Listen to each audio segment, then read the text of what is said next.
Hello everyone, welcome to another new video. In this video I will show you how to fix voicemail not working on Note 60 Pro. Let's start the video if you want to fix this problem. So first of all, go to app library. Here click on settings app. Now in setting, click on my phone. You will check your software update is latest. If it not latest, update your software latest. After update software latest, go back to home screen. You will see your problem is solved. But if it not solved, if you want to fix this problem, go to app library.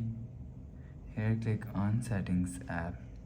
Now in setting, scroll down to and click on system and click on reset phone. If you want to fix this problem, so click on reset all settings.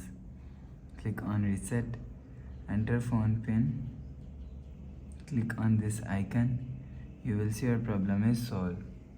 But if it still not solved, again click on settings app. Now in setting, scroll down and click on app management. Click on app list. Scroll down and search voicemail from here. Click on voicemail and click on storage and cache. Clear cache voicemail. After the process, you will see your problem is solved. So please subscribe for more latest videos. Thanks for watching.